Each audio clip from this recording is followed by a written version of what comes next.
Tradisyon at malalim na panata, yan ang patuloy na bumubuhay sa dekada-dekada ng pagtatanghal ng senakulo dito sa barangay Hagdang Batolibis sa Mandaluyong City. Panata na mas pinaigting pa ng kanilang pananampalataya.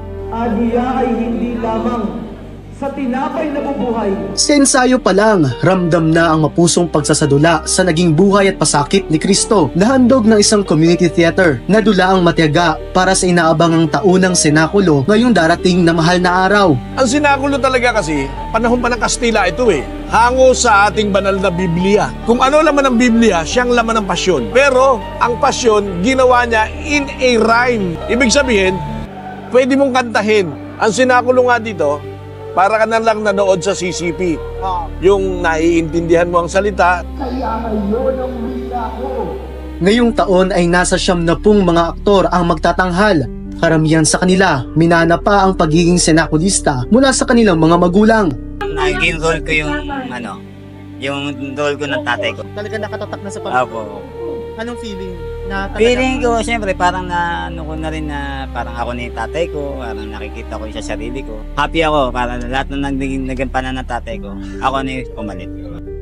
Mula sa costume, make-up, audio at set design, tulong-tulong ang komunidad upang mabuo ang produksyon. Kahit na may kanya-kanyang buhay kapag wala sa entablado, gumagawa sila ng paraan para makadalo sa mga pagsasanay. Walang kinikita ang artista rito. Sa dami ng casting namin, kanya-kanya na yan.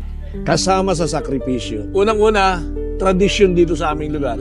Pangalawa, panata.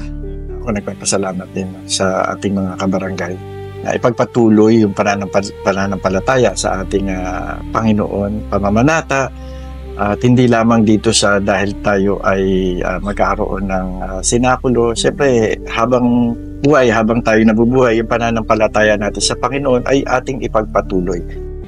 Mapapanood ang kanilang pagtatanghal sa JT Torres Gym sa kanilang barangay sa darating na April 16 hanggang 19.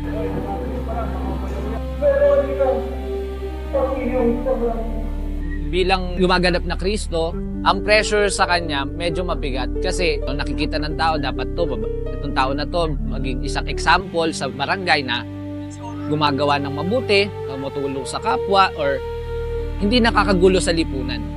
Para sa mga senakulista, hindi lamang basta pag-arte ang ginagawa nila. Isa na itong salinlahing sining na binuhay ng pananampalataya. Panata kasi namin to pag nilay-nilay, abot yung sakripisyo. Pag hindi ka nakakalabas dito sa senakul ng to, parang nanghihina ka Ito kasi yung araw ng pagninilay-nilay ng mga tao para sa pagtubos ng Panginoon sa atin, sa mga kasalanan natin Kaya dapat isa puso natin yung paglabas dito. Huwag natin babuyin, huwag natin gawan ng ibang kwento. Kung ano lang yung kwento niya, yun lang.